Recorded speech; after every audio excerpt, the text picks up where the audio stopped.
जी, basically ये जो है बॉटनी ए पेपर जो है paper A diversity of plant उसका चैप्टर नंबर फर्स्ट है वायरसेस। पहली जो 2 लाइन्स हैं ये वायरसेस की डेफिनेशन है कि वायरसेस क्या होता है। नॉन सेलुलर या एसेलुलर इसको अगर आप कहें नॉन सेलुलर भी कह सकते हैं, एसेलुलर भी इन्फेक्शियस एंटाइटिस हैं जो एट अ टाइम या सिर्फ आरएनए होगा या डीएनए होगा। पहली जो इसकी कैरेक्टरिस्टिक्स है और ये देखिए प्रोटीन के कोट से जो है इनक्लोज हुई हुई है और ये सिर्फ रिप्रोड्यूस करते हैं लिविंग सेल्स में। कि ये इसकी डेफिनेशन है जो इसमें एमसीक्यूज आ सकता है, ए सेलुलर आ सकता है। ये इसमें पूछ सकते हैं आरएनए या डीएनए एट अ टाइम है या यानी अलग-अलग होते हैं या एट अ टाइम होंगे, लेकिन ये अलग-अलग होते हैं या एक सेल में आरएनए होगा और दूसरे में डीएनए होगा। कभी भी ऐसा नहीं होता दोनों जो हैं वो इकट्ठे हों। और दूसरी जो बात बताई गई है कि ये प्रोटीन कोट से इनक्लोज्ड हुए हैं और ये सिर्फ रिप्रोड्यूस करते हैं लिविंग सेल्स में। इसके बाद हिस्ट्री देखें वायरस की जो हिस्ट्री है क्या है कि जो वायरस का वर्ड है वो डिराइव हुआ है लैटिन वर्ड से। देखिए ये ग्रीक वर्ड यहाँ भी एमसीक्यूज बन सकता है कि ग्रीक भी हो सकता है और लैटिन भी हो सकता है। और उसका वर्ड जो है वो विनोम। विनोम का क्या मतलब है? Poisonous substance. और ये डिस्क्राइब करते हैं कोई भी डिजीज कॉजिंग सब्सटेंस के लिए यूज होता है। देखिए अब इसमें 3 एमसीक्यूज बन सकते हैं जो अभी तक हमने 4 लाइंस देखी हैं कि एक non cellular viruses are acellular, non cellular, both A and B, none of these या सेलुलर। इसके बाद विच कंटेन आरएनए और DNA, RNA plus DNA, both RNA and DNA. इसके अलावा virus is derive from Greek word, Latin word. इसका है उसका meaning पूछ सकते हैं कि इसका फर्दर मतलब क्या है और ये किस लिए डिस्क्राइब होते हैं। अब देखिए अब इसकी फर्दर देखिए आप सेकंड पैराग्राफ में जो इसकी हिस्ट्री है कि 50 साल इलेक्ट्रॉन माइक्रोस्कोप की डेवलपमेंट से भी 50 साल पहले जो है इसका वायरसेस को एक लार्ज ग्रुप कंसीडर किया जाता था ए सेलुलर और वो डिजीज कॉजिंग एजेंट्स होते थे। और किस चीज से वो कंपोज हुए हैं? वो न्यूक्लिक एसिड से। और वो किस चीज से फर्दर यानी उसकी इनकैप्सुलेट हुए हैं या इनक्लोज हुए हैं प्रोटीन कोट से। लेकिन ये किसने देखिए ये लुइस पास्चर ने 1884 में और अलेक्जेंडर मयर ने 1886 में उन्होंने जब ये देखा अपनी स्टडीज के दौरान mosaic disease of tobacco plants. उन्होंने जो है ये इसको स्टेटमेंट दी कि ये वायरसेस को हम क्या कहते हैं, ये लार्ज ग्रुप है सेलुलर डिजीज कॉजिंग एजेंट्स के। किस चीज से बने हुए हैं? न्यूक्लिक एसिड से भी हो सकता है और वो डीएनए भी हो सकता है, ठीक है। और किस चीज से इनकैप्सुलेट हुए हैं? प्रोटीन कोड से। और इसके अलावा उन्होंने ये बताया कि डिजीज जो है वो ट्रांसमिट हो सकती है एक होस्ट से दूसरे होस्ट में सिर्फ कंट्रोल लेबोरेटरी कंडीशंस में। और नेचर ऑफ वायरसेस जो है उस टाइम तक क्लियरली स्टैब्लिश नहीं हुई थी, यानी वो इसका प्रॉपर नहीं बता सके थे अपने एक्सपेरिमेंट्स के दौरान और उसके बाद जो रिजल्ट्स में। उन्होंने ये भी फर्दर नहीं बताया कि वायरसेस को किसी प्योर कल्चर में लाइक बैक्टीरिया की तरह ये ग्रो किया जा सकता है, ठीक है। उन्होंने ये बताया कि ग्रो नहीं हो सकते प्योर कल्चर वगैरह में और कोई भी मेथड्स जो हैं वो नहीं थे। इसके बाद आप इसकी हिस्ट्री देखिए। फर्स्ट ऑफ ऑल जो बताया था लुइस पास्चर ने 1884 में। इसके अलावा अलेक्जेंडर मेयर ने ये स्टेटमेंट्स दी थी 1892 में। देखिए डी एवेनोविस्की ने उन्होंने प्रिपेयर किया था एक्सट्रैक्ट। कहाँ से उन्होंने प्रिपेयर किया था? किस प्लांट से? वो टोबैको का प्लांट था और वो किस चीज से सफर हुआ था वो प्लांट? वो मोज़ेक डिजीज से सफर हुआ था। अब उन्होंने फर्दर देखा इस एक्सट्रैक्ट को पास किया जाता है एक फिल्टरेबल से और ये प्रिवेंट कर देता है, यानी बैक्टीरिया के पैसेज को प्रिवेंट कर देता है। और फिल्ट्रेट जो है अगर उस फिल्ट्रेट को देखें वो फर्दर अफेक्ट करता है हेल्दी टोबैको लीव्स को। इस तरीके से ये पता चला कि ये डिजीज कॉजिंग एजेंट्स है और वो जो डिजीज कॉजिंग जो है एजेंट उसका नाम उन्होंने दिया फिल्टरेबल वायरसेस। या सेकंड हिस्ट्री थी इसकी वायरसेस की। अब देखिए थर्ड पे 1898 में एम बिजरिंग ने क्या किया? उसने बताया कि वायरसेस के पास प्रॉपर्टी है कि वो रेप्लिकेशन कर सकता है, वो रेप्लिकेट कर सकता है सारे लिविंग थिंग्स में। और फर्दर वो बता रहा है कि डिजीज कॉजिंग जो फिल्टरेबल वायरसेस है ये सिर्फ होस्ट सेल में या लिविंग सेल्स में ही मल्टीप्लाई करता है, इसके अलावा ये इसकी मल्टीप्लिकेशन नहीं हो सकती। इसका देखिए आगे फोर्थ हिस्ट्री जो है, फोर्थ पे 2 साइंटिस्ट ने वर्क किया है लेटर एफ टॉट ने एफ डी हैरेले ने। उन्होंने बताया है कि कुछ वायरसेस जो है वो इन्फेक्ट करते हैं बैक्टीरिया को। उन्हें क्या कहा जाता है? बैक्टीरियोफेजेस। और उन्हें कहते हैं ईटर्स ऑफ बैक्टीरिया या सिंपली फेजेस। और ये उन्होंने ये डिस्कवरी बताई है, इससे पता चला है कि वायरसेस इन्फेक्ट भी कर सकते हैं और कॉज भी कर सकते हैं डिजीज। कौन से? 3 मेजर बायोलॉजिकल ग्रुप्स हैं, यानी 3। एक एनिमल्स में डिजीज कॉज कर सकते हैं, प्लांट्स में और बैक्टीरिया में। अब देखिए इसमें भी एमसीक्यूज़ अभी मैं आपसे पूछूँगी कि कौन-कौन से पॉसिबल एमसीक्यूज़ बन सकते हैं। आगे 1935 में स्टैनले का वर्क है जो कि बहुत इम्पोर्टेंट है। उसने फर्दर बताया था कि structure of plant viruses, tobacco mosaic virus plants को जो है फर्दर इसका स्ट्रक्चर बताया था स्टैनले ने। उसने क्रिस्टलाइज़ किया था वायरस को और उसने ये बात की थी कि ये किस चीज़ से मिलके बने हैं, मैक्सिमम जो पोर्शन है इसका प्रोटीन से मिलके बना है।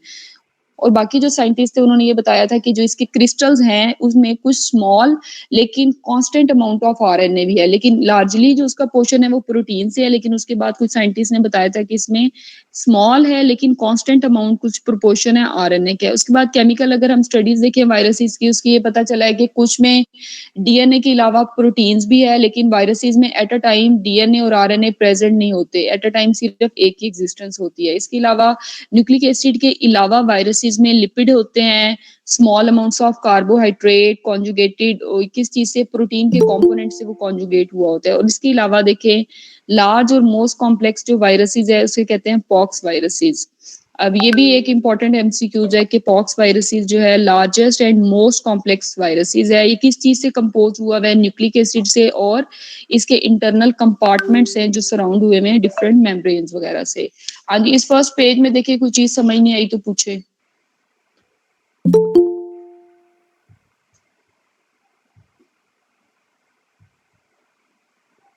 जी ग्रुप मेंबर्स, आप लोग ये जो फर्स्ट पेज मिस ने डिस्कस किया आप लोगों के साथ, इसमें से आप लोग अपनी क्यूरीज लाजमी पूछें।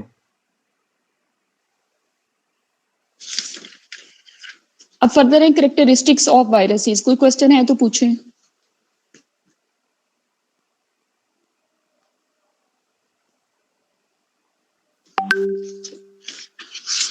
चलें अगले पेज पे, मिस अगले पेज को डिस्कस करते हैं। जी ठीक। कैरेक्टरिस्टिक्स देखिए, पहले कैरेक्टरिस्टिक्स है कि ये डिजीज कॉजिंग एजेंट है, यानी वायरसेस जो है वो डिजीज कॉज करता है। दूसरी इसकी कैरेक्टरिस्टिक है ये बहुत स्मॉल है लेकिन इनविजिबल है लाइट माइक्रोस्कोप में। इसके अलावा इसमें ये पास होता है फिल्टर से और बैक्टीरिया जो है इसमें रिटेन रहते हैं। इसके अलावा ये मल्टीप्लाई नहीं करता, जो यानी आज जिस तरह ग्रोथ ऑफ बैक्टीरिया को एक आर्टिफिशियल कल्चर में डिजाइन कर लेते हैं, ऐसे वायरसेस का नहीं होता। और ये नॉन लिविंग कंसीडर होते हैं आउटसाइड दी होस्ट सेल, सिर्फ इसकी मल्टीप्लिकेशन होती है विद इन लिविंग ऑर्गेनिज्म या विद इन होस्ट सेल। इसके अलावा इसकी फोर्थ कैरेक्टरिस्टिक देखेंगे, न्यूक्लिक एसिड से मिलके बना हुआ है, वो डीएनए हो या आरएनए होता है। यानी वो न्यूक्लिक एसिड डीएनए और आरएनए किस चीज से वो सराउंड हुआ है, प्रोटीन कोड से, और उसे कहते हैं कैप्सिड्स। इसके अलावा ये दोनों जो है डीएनए और आरएनए क्या फंक्शन करेंगे, वायरल जीनोम के तौर पे फंक्शन करेंगे, और जो कंटेन करेगा आरएनए और उसकी अनयूजुअल बायोलॉजिकल प्रॉपर्टी, यानी उसको वो भी किस पे कैसे वो एक्ट करेगा, यानी परमानेंटली उसमें आरएनए ही उसका जेनेटिक इंफॉर्मेशन इनकोड करेगा। यानी वो एक्ट ऐसे ही करेगा जैसे डीएनए प्रॉपर है, यानी उसका जेनेटिक मटेरियल जब आरएनए है तो उसी में सारी जेनेटिक इंफॉर्मेशन होगी जो परमानेंटली इनकोडेड होंगी उसी आरएनए में। इसकी 5 कैरेक्टरिस्टिक्स हैं। फर्दर हम देखते हैं टाइप्स ऑफ वायरसेस। पहली है एनिमल वायरसेस, ये क्या डिजीज कॉज करते हैं मैन में और बाकी एनिमल्स में। इस किस चीज पे कंसिस्ट हुआ है, ये डीएनए पे कंसिस्ट होते हैं एनिमल वायरसेस। ये भी मोस्ट इंपॉर्टेंट एमसीक्यूज है। Animal viruses consist of DNA core protected by capsids. अब इसके 4 पॉसिबल बन सकते हैं, RNA without capsid, RNA with capsid, DNA without capsid, DNA with capsid. तो इसको ये याद रखने वाली बात है कि animal viruses consist of DNA core protected by capsids. For next है प्लांट वायरसेस, ये डिजीज कॉज करते हैं प्लांट्स में। और ये प्लांट वायरसेस किस चीज से मिलके बने होते हैं, देखिए वो प्लांट वायरसेस क्या है, वो आरएनए है और वो भी किस चीज से फर्दर है, कोर एक प्रोटीन से वो प्रोटेक्ट होके कैप्सिड्स की फॉर्म, यानी वो भी प्रोटीन कोट उसमें भी है। और उसकी जो एग्जांपल है वो टीएमवी या टोबैको मोज़ेक वायरसेस आ जाता है। इसके बाद रेट्रो वायरसेस है, ये basically special group of viruses हैं और इसमें आरएनए होता है उनका जेनेटिक मटेरियल, और ये कॉज करते हैं serious disease like AIDS in humans. ये रेट्रोवायरसेस है। इसके बाद जेमिनी वायरसेस हैं, ये प्लांट वायरसेस हैं और सिंगल स्ट्रैंडेड डीएनए है। यानी अब इसमें डिफरेंस देखें, प्लांट वायरसेस जो है वो एनिमल वायरसेस में भी डीएनए, लेकिन जेमिनी में सिंगल स्ट्रैंडेड है और वो है प्लांट वायरसेस। ये इसकी 4 टाइप्स जो है इन्होंने बताई हुई हैं। वायरसेस की। इसके बाद फर्दर है मॉर्फोलॉजी, और इसकी वायरसेस की जो शेप, साइज और शेप है वो मतलब है स्मॉलेस्ट और सिंपलेस्ट। अब देखिए इसकी अगर आप डेफिनेशन देखिए विरियॉन्स की, smallest, simplest and structurally complete infectious viruses are called virions. यानी स्मॉलेस्ट भी है, सिंपलेस्ट भी है और स्ट्रक्चरली कंप्लीट है, और इसके अलावा इन्फेक्शियस वायरसेस भी है, इसको आप कहते हैं विरियॉन्स। अब साइज के अगर देखें तो इनका जो रेंज है वो जो एक रेंज जो है वो 20 टू 350 नैनोमीटर है, लेकिन ज्यादातर जो है मोस्ट वायरसेस वो 10 टू 300 नैनोमीटर है। पहले उन्होंने जनरल रेंज बताई है, उसके अलावा अब वो कह रहे हैं जो ज्यादातर वायरसेस है उनकी रेंज है 10 टू 300 नैनोमीटर। उसमें किसकी एग्जांपल आ जाती है आगे फर्दर, वो अब उनके डायमीटर के अकॉर्डिंग बताएंगे। पोलियोमाइलिट्स हैं, yellow fever, foot and mouth disease, ये वायरसेस जो हैं वो स्मॉलर इन साइज होते हैं और इनका डायमीटर 25 नैनोमीटर है। इसके अलावा स्मॉल पॉक्स जो है वो लार्जर हैं और उनका डायमीटर कितना है 250 नैनोमीटर। इसके अलावा कुछ वायरसेस जो हैं वो लेस देन 150 नैनोमीटर जो है उनको मेजर किया जाता है और वो विजिबल होते हैं सिर्फ इलेक्ट्रॉन माइक्रोस्कोप के थ्रू। अब फर्दर देखिए इसकी शेप्स दिखाई हुई है। पहला पॉक्स वायरसेस ए बी जो है वो दोनों पॉक्स वायरसेस हैं। सी जो है वो रेब्डो वायरसेस है। मम्स वायरसेस, T1 फेज है, इसको फर्दर हम इन डिटेल स्टडी करेंगे। फिर एफ में पोटैटो वायरस है, हर्पीज है, एडिनो। आई में देखिए इन्फ्लुएंजा वायरस, फिर जे में फिर पोटैटो वायरस है। उसके अलावा यहाँ जो है के में भी टोबैको मोज़ेक वायरस है, पेपिलोमा वायरस, एल्फेल्फा और पोलियो। ये सारी है। इसमें जो मोस्ट इंपॉर्टेंट है वो T1, और इसमें इसको जो हम फर्दर स्टडी करेंगे वो T1 फेज ही है। नेक्स्ट जो है ये जो है इसको ये वैसे इतना इम्पोर्टेंट नहीं है, ये जो सारे जो है नैनोमीटर याद करने वाले हैं इसको एक दफा लेकिन फिर भी देख लेते हैं। इसमें सिर्फ नैनोमीटर बताए हुए हैं। जैसे हर्पीज सिम्प्लेक्स वायरसेस है, उसका क्या नैनो कितना है, उसका 100 टू 150 नैनोमीटर है उसका जो साइज है। इन्फ्लुएंजा का देखें 80 टू 120, एडिनो का 60 टू 90 और रियो का 60 टू 80 है। पेपोपा वायरस जो है 40 टू 60 है। पोलियो 28 है। टर्निप येलो मोज़ेक वायरसेस ये 28 है। वाउंड ट्यूमर वायरस 55 टू 60 है। अल्फा जो है 18 बाय 36 टू 60 नैनोमीटर। फिर टोबैको मोज़ेक, ये याद रखने वाली बात है, टोबैको का 18 बाय 300 नैनोमीटर है, ये इंपॉर्टेंट है। T2 फेज जो है 65 बाय 210 नैनोमीटर है। लेमडा फेज देखिए 54 बाय 194 है। इसके अलावा एक्स 174 जो है वो फेज जो है 25 नैनोमीटर है। Vaccinia virus 200 by 250 and mumps जो है 150 टू 250 नैनोमीटर है। नेक्स्ट हमारा है शेप्स ऑफ वायरसेस। जो वायरसेस की कह रहे हैं बहुत वैरायटी है शेप्स की। अगर वो रॉड लाइक है, रॉड लाइक में क्या आ जाता है, इलोंगेटेड लाइक पीस है। यानी अगर रॉड लाइक की बात करें तो रॉड लाइक कैसे होंगे, वो इलोंगेटेड होंगे जैसा कि इंसुलेटेड इलेक्ट्रिकल केबल है। उसमें किसकी एग्जांपल आती है, टोबैको मोज़ेक वायरसेस की। अगर राउंडेड शेप में देखें तो उसमें तीन किस्म के आ रहे हैं, एक मम्स वायरस है, हर्पीज है और इन्फ्लुएंजा है। अगर टैडपोल की देखें तो उसमें क्या आ रहा है, बैक्टीरियोफेज। ये याद करने वाली सारी चीजें हैं और इनको मतलब ये एमसीक्यूज में भी मोस्टली पूछा जा सकता है। बुलेट शेप वायरसेस में रेबीज वायरस आ जाते हैं। अब सबसे पहले बैक्टीरियोफेज है, उसकी डिफरेंट शेप्स हैं। अब वो कह रहे हैं लेकिन जो ज्यादातर है उसमें क्या है, पॉलीहेड्रल उसका हेड है और टेल है, जिससे वो किस चीज को इन्फेक्ट करता है, होस्ट सेल को। और जो कुछ बैक्टीरियोफेज है वो फिलामेंटस शेप्स है, ठीक है, जो कुछ है। अगर आप जनरलाइज स्ट्रक्चर देखें वायरसेस का तो पहले भी हम पढ़ चुके हैं, ये नॉन सेलुलर है। पहली बात, viruses are non cellular, acellular, और इसका बहुत सिंपलेस्ट स्ट्रक्चर है। हर वायरसेस जो है वो किस चीज से मिलके बना हुआ है, वो डीएनए या आरएनए। आप पूरे चैप्टर में यही पढ़ेंगे कि डीएनए होगा या आरएनए होगा। फिलामेंट फॉर्मिंग कोर है, यानी उसके अलावा ये फुली असेंबल्ड जो है इन्फेक्शियस पार्टिकल जो है उसे क्या कहेंगे, विरियॉन कहेंगे। पीछे भी हमने अभी डेफिनेशन पढ़ी है। पहला उसका जो कंपोनेंट है वो कैप्सिड है। कैप्सिड क्या है कि वायरस का डीएनए किस चीज से सराउंड हुआ है, पूरा जो उसका है वो एक प्रोटीन कोट से इनक्लोज हुआ है, उसे कहते हैं कैप्सिड्स। और ये जनरली ये स्ट्रक्चर क्या बनाता है, न्यूक्लिक एसिड्स और कैप्सिड्स। तो उसे इस वजह से इसको क्या कहते हैं, न्यूक्लियो कैप्सिड्स। और कैप्सिड फर्दर किस चीज से मिलके बने होते हैं, कैप्सिड जो है वो प्रोटीन से मिलके बने होते हैं, लेकिन उसमें बेसिक प्रोटीन्स होती हैं हिस्टोन्स, हिस्टोन लाइक प्रोटीन्स। अगर हिस्टोन लाइक प्रोटीन्स कहाँ प्रेजेंट है, वो एडिनो वायरस में हमें नजर आएंगी। Small peptides, polyamides. अब ये वाले देखिए स्मॉल पेप्टाइड्स और पोलीएमाइड्स जो हैं ये बैक्टीरियोफेजिस में होंगे। इसके अलावा वायरसेस में जो उसका बेसिकली जो स्ट्रक्चर है वो है तो प्रोटीन से, लेकिन अब वो कह रहे हैं हमने पीछे जब साइंटिस्ट की डिस्कवरी पढ़ी थी तो लिपिड और कार्बोहाइड्रेट भी उसमें हमने कहा था कि वो उसकी भी कुछ क्वांटिटी पाई जाती है। अब देखिए लिपिड एंड कार्बोहाइड्रेट भी वायरस में पाए जाते हैं। उसमें क्या हो सकता है, phospholipids, glycolipids, neutral fats, fatty acids, cholesterol है।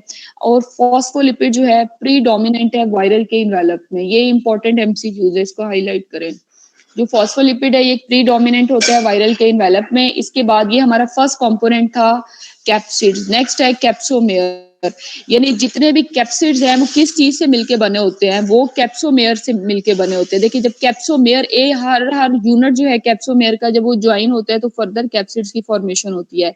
जो वायरस का कोट है हमने उसको कैप्सिड्स का नाम दिया था, वो किस चीज से मिलके बने हुए, वो आइडेंटिकल रिपीटिंग यूनिट्स होते हैं। उसकी पूरी आउटर सरफेस पे उसे कैप्सोमेयर कहते हैं। ये बहुत हाईली सिमेट्रिकल स्ट्रक्चर बनाते हैं और ये सिमेट्रिकल स्ट्रक्चर होता है, इसको क्रिस्टलाइज करते हैं और फर्दर इसको किस चीज के लिए यूज किया जाता है कि फॉर स्टडी करने के लिए उसके प्रॉपर स्ट्रक्चर को, और किस चीज से उसके स्ट्रक्चर को स्टडी किया जाता है, एक्सरे क्रिस्टलोग्राफी और इलेक्ट्रॉन माइक्रोस्कोपी के लिए उसको देखा जाता है। अगर आप एनिमल वायरसेस की बात करें उसमें हर्पीज और इन्फ्लुएंजा वायरसेस हैं और उनमें एडिशनल लिपोप्रोटीन का इन्वेलप है। ये भी मोस्ट इंपॉर्टेंट एमसीक्यूज है कि एडिशनल लिपोप्रोटीन इन्वेलप जो है वो एनिमल वायरसेस में होते हैं और उसमें हर्पीज और इन्फ्लुएंजा वायरसेस है। और किस चीज से वो डिराइव होता है, वो जो होस्ट सेल की सरफेस मेम्ब्रेन है उससे वो डिराइव हुई है, वो एडिशनल लिपोप्रोटीन इन्वेलप। और सारे जो प्लांट वायरसेस और फेजेस हैं वो नेकिड है। ये भी मोस्ट इंपॉर्टेंट, ये जो लास्ट टू लाइन है इसमें 2 एमसीक्यूज बन सकते हैं। जितने प्लांट वायरसेस हैं और फेजेस हैं ये नेकिड हैं। और एनिमल वायरसेस में एक एडिशनल लिपोप्रोटीन होती है, वो किस चीज से डिराइव होती है, वो होस्ट सेल की सरफेस मेम्ब्रेन से। उसके बाद जो हमारा थर्ड पॉइंट है वो है वायरल जीनोम। वायरल जीनोम किस चीज पे कंसिस्ट होता है, न्यूक्लिक एसिड, यानी देखिए बैक्टीरियोफेज और एनिमल वायरसेस में क्या होता है, वो डीएनए उसमें जो है न्यूक्लिक एसिड्स की फॉर्म में होता है डीएनए, लेकिन प्लांट वायरसेस में आरएनए होता है। और वो कह रहे हैं डीएनए और आरएनए जो है वो कभी भी इकट्ठे एग्जिस्ट नहीं करते, कि किसी भी वायरसेस में वो बेशक एनिमल हो या प्लांट हो, एट अ टाइम क्या होगा, या डीएनए होगा उसमें एग्जिस्ट करेगा या आरएनए, इसी भी सेम विरियन में। और विरियन अगर उसमें single copy of nucleic acid होगी तो उसे कहेंगे हेप्लॉइड, और अगर डबल होगी तो उसे कहेंगे, यानी जिसमें उसमें एग्जांपल आती है रेट्रोवायरसेस, इसमें 2 आइडेंटिकल आरएनए सिंगल स्ट्रैंड्स होंगे और उन्हें क्या कहेंगे, डिप्लॉइड। अब इसका सिमिट्री देखें अगर आप वायरसेस की फर्दर स्ट्रक्चर, तो उसमें कैप्सोमेयर आपको नजर आ रहे हैं। देखिए उसका जो एक एक यूनिट है वो फर्दर क्या बनाएगा, वो कैप्सिड्स की फॉर्मेशन करेगा। अब सेकंड डायग्राम अगर आप देखिए स्पाइरल कॉइल ऑफ आरएनए, आपको कैप्सोमेयर प्रॉपर उस डायग्राम में भी नजर आ रहे हैं। अगर आप एडिनो का स्ट्रक्चर देखें, हेक्सोन लाइक स्ट्रक्चर है, पेंटॉन, ये इसका प्रॉपर उन्होंने ना उसको बताया है कि इसमें हर वायरसेस में कैप्सिड, कैप्सोमेयर और वायरल जीनोम किस फॉर्म में। देखिए आप कैप्सोमेयर उन्होंने बताया है कैसे आइडेंटिकल जो रिपीटिंग यूनिट्स हैं। इसके अलावा फर्दर आप देखें बैक्टीरियोफेज, नेक्स्ट जो हमारा टॉपिक है। अच्छा, ये बैक्टीरियोफेज से पहले तक करना है आप सब लोगों ने। बैक्टीरियोफेज आगे जो लाइफ साइकिल है ये हमारी नेक्स्ट लेक्चर में होगा। जी क्लास, आप अभी सब लोग ना ये जो मिस ने आप लोगों के साथ डिस्कशन की है, इनको वर्बली आप लोगों के साथ डिस्कस किया तमाम पॉइंट्स को, इसके हिस्ट्री, इसकी मार्फोलॉजी, इसका स्ट्रक्चर, इस हवाले से आप लोग अपने पॉइंट्स डिस्कस करें, अपनी क्यूरीज लाजमी पूछें। जी, कोई भी पॉइंट आप लोगों के माइंड में आता है किसी भी हवाले से, वायरस की स्ट्रक्चर के हवाले से, वायरस के शेप के हवाले से, वायरस की इन्वेलप के हवाले से, वायरस के एसेलुलर पार्टिकल हैं तो क्यों हैं, अच्छा वायरस और वेरियन में क्या फर्क है, इन हवालों से आप लोग अपने पॉइंट पूछें। सर वायरस के साइज में था कि फॉर एग्जांपल 80 बाय 120, और इस बाय का क्या मतलब है, मतलब ये स्ट्रक्चर को किस तरह रिप्रेजेंट कर रही थी? वायरस के वो साइज में लेंथ और डायमीटर, हाँ जी। एक जी बिल्कुल, एक उसकी लेंथ है और एक उसका डायमीटर है, यानी कि जो इसकी लेंथ है वो 350 होगी, ये आपने और जो दूसरा पॉइंट है वो उसके उसका डायमीटर के बारे में है। जी मैम ये पॉक्स वायरस और ये एक और है पार्वी वायरसेस, इसके बारे में बता दें, इसमें डिफरेंशिएट इनमें स्मॉलेस्ट कौन सा है और लार्ज वाले? इसमें पॉक्स वायरसेस और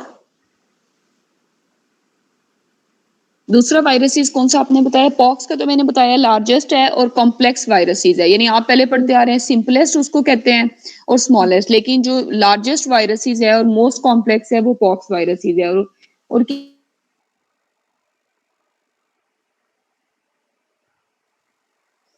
इंटरनल कंपार्टमेंट्स हैं, ठीक है, और वो किस चीज से सराउंड हुए हैं, वो यानी कंपार्टमेंट्स मेम्ब्रेन से सराउंड हुए हैं। ये था आपका पॉक्स वायरस। दूसरा आपने क्या बताया है? मैम पार्वो वायरस कौन सा? जी वॉइस जो आपकी जी कट रही है, दोबारा बोलें। जो अभी आपने पूछा ना पार्वो वायरस का, ये मुख्तलिफ किस्म के ना फीवर का उसकी यानी ह्यूमन में मुख्तलिफ किस्म के जो फीवर है ना उनका ये एजेंट है, फीवर की वजह बनता सर है ये पार्वो वायरस। सर वाइसिंग एनीमिया का से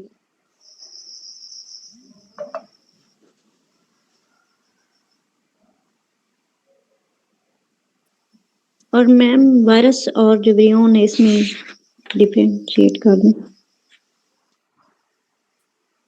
जी वायरस और वेरियोन के बारे में, इनके बारे में ना ये आता है कि जो इन्फेक्शियस एंटिटी है, अब इसका ना जो बेसिक फर्क है, जब तक ये किसी भी लिविंग सेल से बाहर है तब तक तो हम इसे कहेंगे वेरियोन, और जब ये किसी सेल के अंदर जाएगा और बीमारी काज करेगा उस वक्त हम इसको कहेंगे वायरस।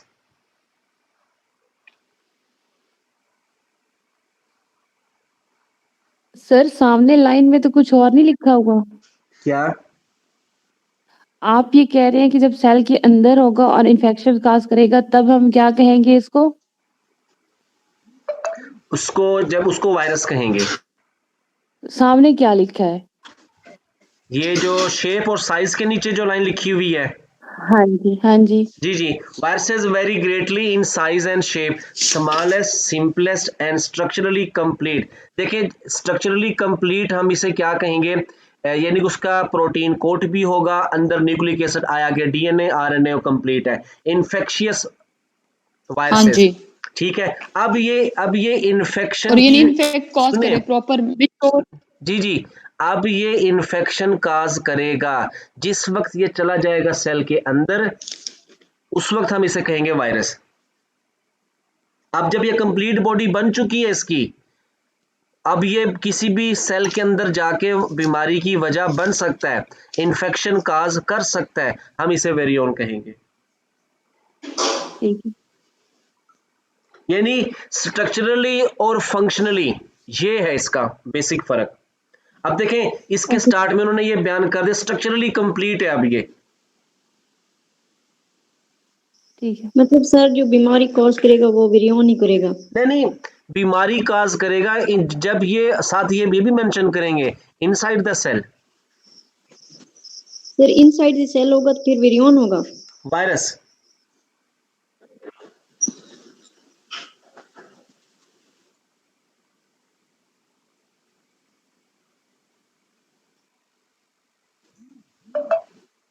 जी और इसके साइज शेप्स के हवाले से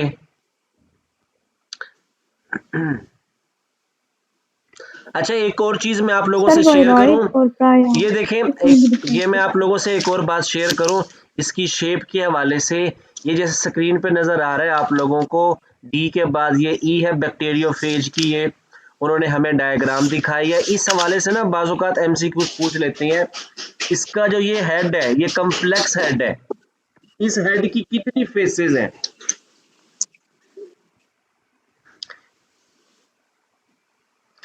यानी अब इस हेड की कितनी फेसेस हैं? इस हेड की 20 फेसेस हैं बैक्टीरियोफेज की।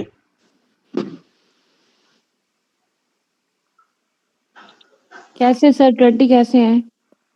20 ये मैं आपको दिखाता हूँ, शायद आगे डायग्राम बनी हो।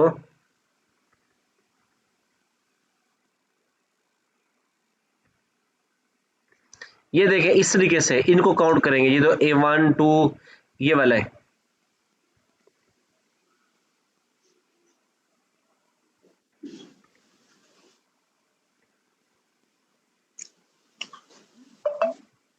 फर्स्ट ईयर की जो बुक है ना, फर्स्ट ईयर की बुक में ना वाजे करके दिखाया गया है।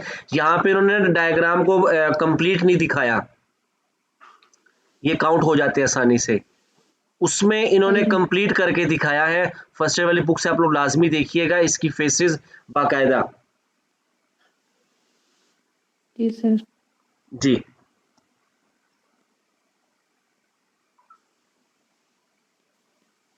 वायरसेस को सर क्रिस्टलाइज वायरॉइड को होते हैं और प्रायन इन दोनों में भी हाँ, डिफरेंस जो वायराइड्स है ना, और वो आरएनए वायरस है उनका, यानी कि वो सिर्फ आरएनए के बने होंगे और इन्फेक्शन काज करेंगे, हम उन्हें वायराइड्स का नाम देंगे। जो वायरस हैं ये प्रोटीन और प्रोटीन कोट और न्यूक्लिक एसिड से बने हुए होंगे, और जो आ जाते हैं ना प्रायोन्स, वो इन्फेक्शियस प्रोटीन है, वो भी बीमारी काज करेंगी प्रोटीन्स। और सर ये जो वायरॉइड है ये प्लांट में ज्यादा होंगे ना, ये जी जी आरएनए जो है इसमें। जी जी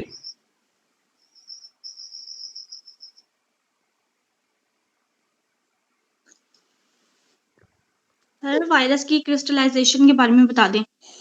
वायरस की क्रिस्टलाइजेशन, अब सबसे पहले जो क्रिस्टल कहते हैं ना किसी चीज को, क्रिस्टलाइजेशन तो वो प्रोसेस है जिसमें हम उसे प्योर फॉर्म में हासिल करते हैं, यानी कि क्रिस्टल्स करना। एक और मतलब ये भी है, बेजान को भी हम क्रिस्टल कहते हैं, ठीक है। जिस वक्त अब देखें, हम जितने भी वायरसेस हैं ना उस हवाले से जब क्रिस्टल की टर्म यूज करते हैं कि भी वायरसेस के अंदर ना, यानी वायरसेस लिविंग और नॉन लिविंग ये बिहेव करता है, लिविंग के तौर पे भी नॉन लिविंग के तौर पे भी। जिस वक्त ये लिविंग सेल से बाहर होगा, आउटसाइड द लिविंग बॉडी, तो ये कुछ भी नहीं करता, कोई मूवमेंट किसी हवाले से, कोई भी इसका लिविंग बॉडी की तरह कोई फंक्शन नहीं है, तब हम इसे कहते हैं कि ये outside the living cell, outside living body, ये क्रिस्टल फॉर्म में होता है, इसका मतलब है वो बेजान है। जिस वक्त ये सेल के अंदर जाता है, क्योंकि ये बहुत छोटे हैं, अब देखें इनका साइज हम किस में मेजर कर रहे हैं, नैनोमीटर में, और जो आमतौर पे हमारे सेल्स हैं लिविंग बॉडी के, उनका साइज आमतौर पे माइक्रोमीटर में मेजर किया जाता है, और ये तो नैनोमीटर है, ये तो माइक्रो से भी छोटे हैं, इसलिए ये सेल मेम्ब्रेन को क्रॉस करके सेल में चले जाते हैं। जैसे ही सेल में जाते हैं तो ये क्या करते हैं, लिविंग सेल की मशीनरी को कंट्रोल करके लिविंग जानदार की तरह बिहेव करते हैं, अपनी तादाद बढ़ाते हैं। तो ये जब आउटसाइड द बॉडी होंगे ये क्रिस्टल फॉर्म में होते हैं, इसलिए हम यहाँ पे टर्म यूज करते हैं क्रिस्टलाइजेशन की, कि जब भी हमें वायरस को हासिल करना पड़ेगा, लिविंग बॉडी से निकालना पड़ेगा, रिमूव करना पड़ेगा, तो हम कौन सा प्रोसेस लेंगे, क्योंकि देखिए जब ये लिविंग सेल से बाहर आएंगे या इनको वहां से आउट किया जाएगा तो ये क्रिस्टल फॉर्म में आ जाएंगे हमारे पास, और ये क्रिस्टल फॉर्म में जब ये होंगे तो ये लिविंग सेल के साइटोप्लाज्म से ये अलग होंगे, लिविंग सेल के बायोसिंथेटिक मशीनरी से अलग होंगे, वहां पर रह के कोई वर्क वगैरह वो फंक्शन नहीं होगा, तो ये हमारे पास क्या होगा, क्रिस्टल फॉर्म है इनकी, आउटसाइड द लिविंग बॉडी। और हाँ एक और चीज, जिस वक्त ये आउटसाइड द लिविंग बॉडी है, क्रिस्टल फॉर्म में हमारे पास है, तभी हम इसके स्ट्रक्चर वगैरह को इजीली डिस्कस करते हैं, स्टडी करते हैं।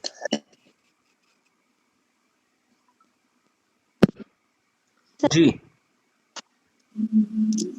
एक्सक्यूज सर कंफ्यूजन है एक।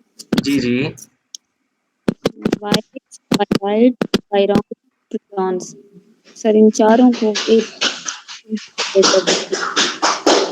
ये कोई मेंबर शोर आ रहा है किसी की, अपना माइक ऑफ कर ले। जी आप पूछें। एक वायरस है, दूसरा वेरियोन है, तीसरा प्रायोन्स है, चौथा कौन सा पूछा, वायराइड, वायराइड। वायराइड्स। अब सबसे पहले चले प्रायोन से शुरू करते हैं। ये है इन्फेक्शियस प्रोटीन, सिर्फ प्रोटीन होंगे, क्लियर। Clear, yes sir. जो वायराइड्स होंगे ये इन्फेक्शियस आरएनए हैं। अच्छा, वायराइड्स जस्ट आरएनए कंटेनिंग होते हैं, जी क्लियर। जी। और जो होगा वेरियोन, ये इन्फेक्शियस एंटिटी है वायरस की, यानी complete infectious structurally entity, complete infectious structurally या complete structurally infectious entity. Virus definition में भी यही है, ये नॉन सेलुलर हैं, इन्फेक्शियस एजेंट्स हैं जी which जी contain बिल्कुल either जी जी, ये एजेंट्स की ना तब तक यूज करेंगे। और सर वायरस में फिर डिफरेंस ना हुआ नहीं नहीं, या फिर ऐसा है, जैसे कुछ डिजीज काज करते हैं कुछ नहीं करते, जबकि वायरॉन ऐसे होते हैं कि वो सारे के सारे डिजीज काजिंग होती है, इन्फेक्शियस होती है, कंप्लीट होते नहीं हैं नहीं नहीं नहीं स्ट्रक्चर। नहीं, कोई वायरस भी ऐसा नहीं है कि जो बीमारी पैदा ना करे।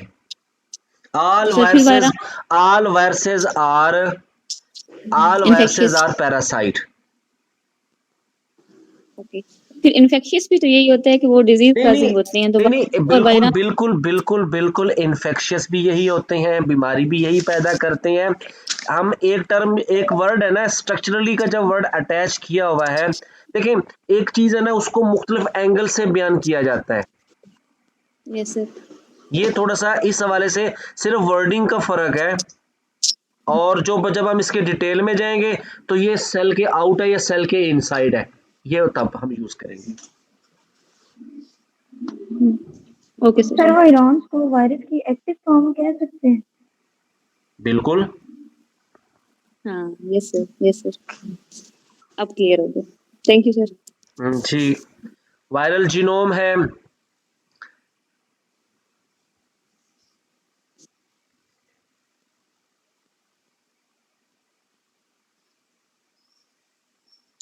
अच्छा, ये एक और टर्म यहाँ पे आई हुई है वायरल जीनोम में, आप लोगों ने रीड की आखिरी दो लाइनें, बड़ी इंपॉर्टेंट है। ये हेप्लाइड हाँ, sir variant that contain only a single copy of nucleic acid are called haploid. और जो रेट्रोवायरसेस हैं, इनके अंदर क्या होते हैं, आरएनए के, सिंगल आरएनए के समटाइम दो स्ट्रैंड भी हो सकते हैं, तो तब अब इन्हें क्या कहेंगे, डिप्लाइड कहेंगे, दो स्ट्रैंड्स की वजह से। अब देखें आप लोग ना फर्स्ट ईयर की बुक से भी, ये जो टू आइडेंटिकल आरएनए ना, आप लोगों ने रेट्रोवायरसेस में जाके एचआईवी का जो वहां पे उसका कैप्सिड भी बनी हुई है, उसमें दो आरएनए के स्ट्रैंड है। Yes sir. जी, ये समझ आ गई आप लोगों को वायरसेस की मॉर्फोलॉजी से रिलेटेड? आप लोगों ने ना अपने हैंड नोट्स अब आप सब लोग अपने बनाना शुरू कर दें। जो बेसिक टर्म है, कहीं पे किसी एग्जाम्पल का आ जाता है, कहीं पे किसी स्ट्रक्चरली कोई पॉइंट आ जाता है, किसी के साइज के हवाले से पॉइंट आ जाता है, ये चीजें।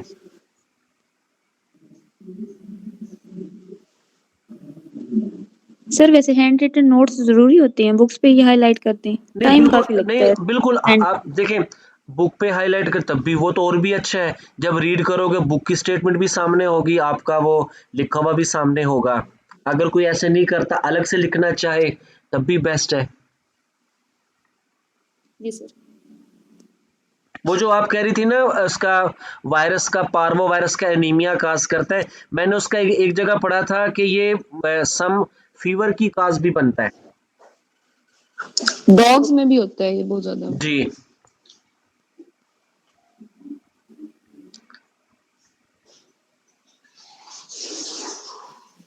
सर नॉन सेलुलर ए सेलुलर एक ही बात है? एक ही बात है कि इनका स्ट्रक्चर सेल की तरह बना हुआ नहीं है,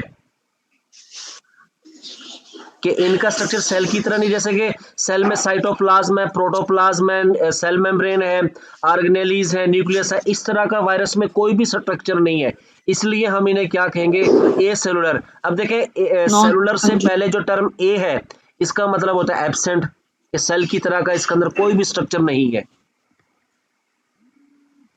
ओके सर, थैंक यू, समझ आ गया।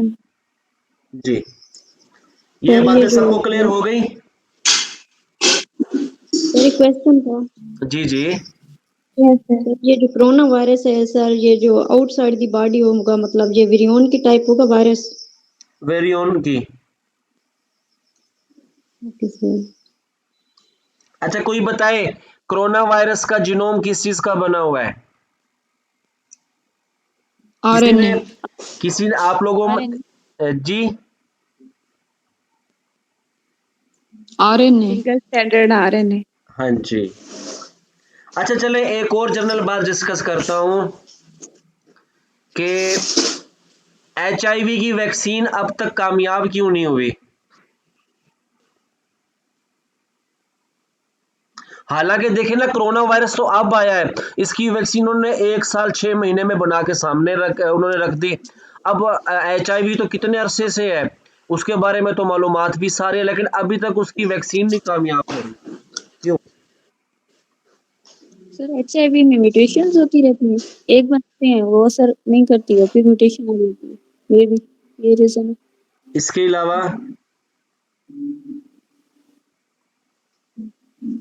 उसकी वैक्सीन के कामयाब ना होने की और भी वजूहात हो सकती हैं। जो मैंने एक वजह पढ़ी थी इसके बारे में, वो ये थी कि ये ना होस्ट सेल के ना न्यूक्लियस तक चला जाता है प्रो वायरस के तौर पे, ठीक है।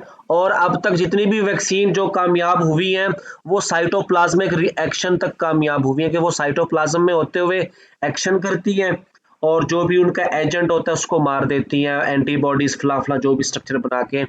लेकिन जो ये HIV वायरस है, रिवर्स ट्रांसक्रिप्शन करके RNA को DNA बना के ये होस्ट सेल के जीनोम में चला जाता है, जबकि वैक्सीन न्यूक्लियस की मेम्ब्रेन को क्रॉस करके न्यूक्लियस तक नहीं पहुंचती, इसलिए उसका जीनोम बच जाता है।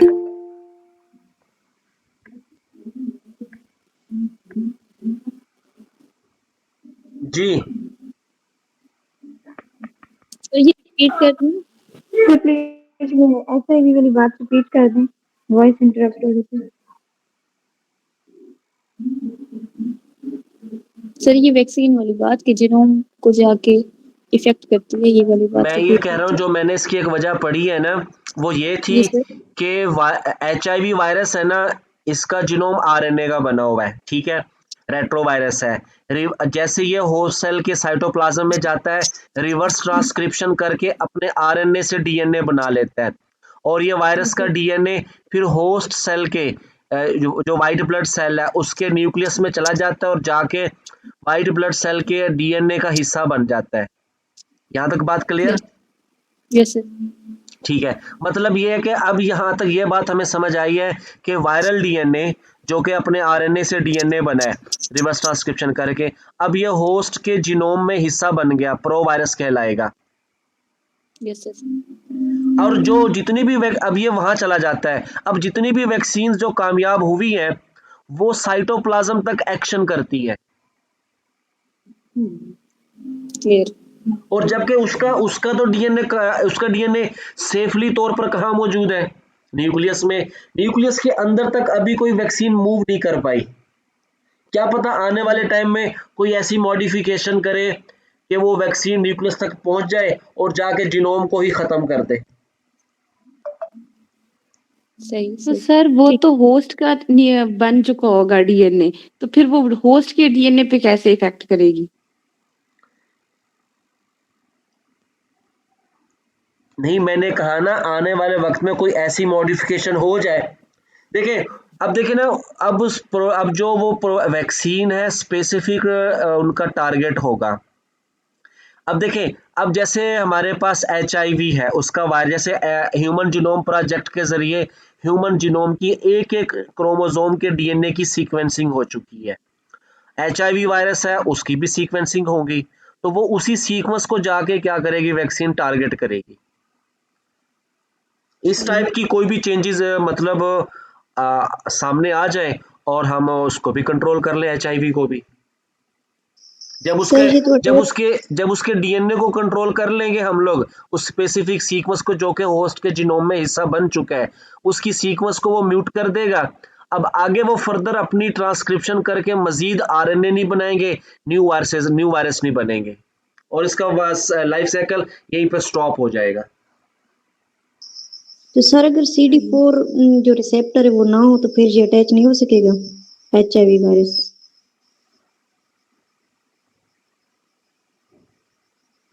एक मिनट सिर्फ मैं भी कर बताता हूँ। मैं ये अपने सर को मैसेज कर दूं टाइम टेबल का।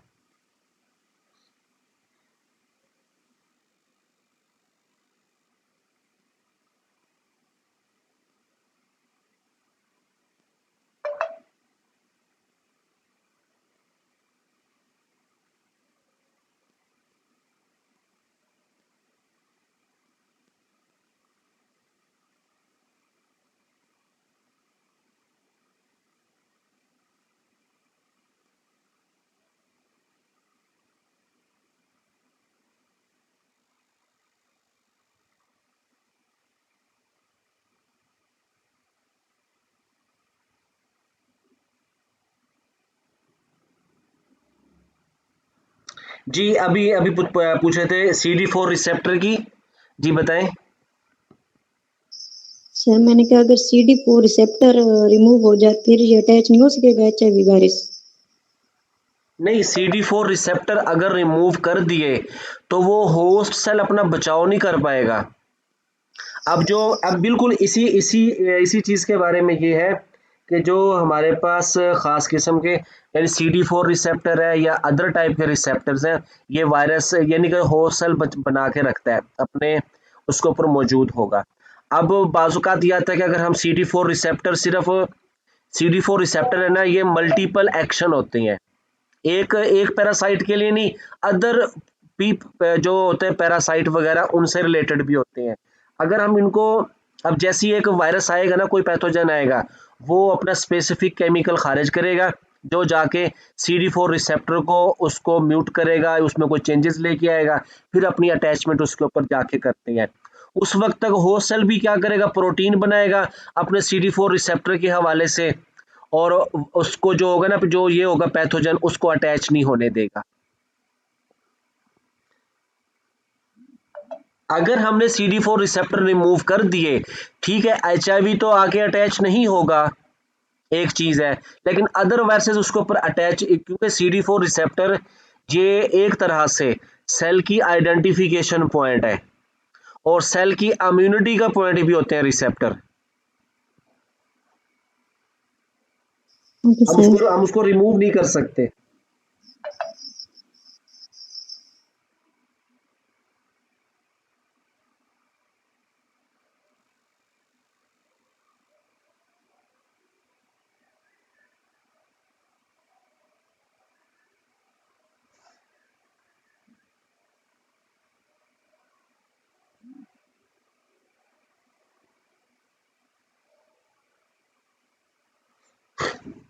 जी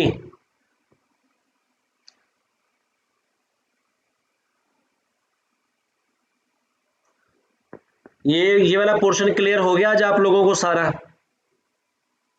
जी सर। चलिए आज का लेक्चर फिर यहीं पे एंड करते हैं, और अगला लेक्चर आप लोगों का, क्योंकि कल सैटरडे है, संडे, क्योंकि मिस भी क्लास लेंगी आप लोगों की, साथ मैं भी डिस्कशन करूंगा एट द एंड, और अगली क्लास फिर हमारी मंडे को होगी इंशाल्लाह। लेकिन उससे पहले मैं आप लोगों को ना अभी थोड़ी देर बाद ग्रुप में असाइनमेंट भेजता हूँ, अगले जो हमारा टॉपिक है बैक्टीरियोफेज का, उस हवाले से क्वेश्चन कुछ देता हूँ आप लोगों को। बैक्टीरियोफेज है, उसके लाइफ साइकिल के हवाले से आप लोगों ने अपने सॉफ्ट में या अपने पेज के ऊपर जो भी की पॉइंट लिखोगे वो फिर ग्रुप में शेयर करोगे। टोबैको मोज़ेक वायरस, क्योंकि देखे ना यहाँ पे ये कुछ टॉपिक BSc के, कुछ BS के, लेकिन हमने सारे डिस्कस करने हैं।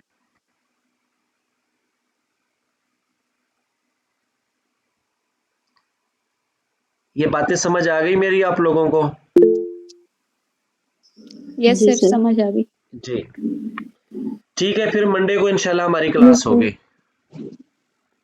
Okay sir. ओके, अल्लाह हाफिज। ओके अल्लाह हाफिज़।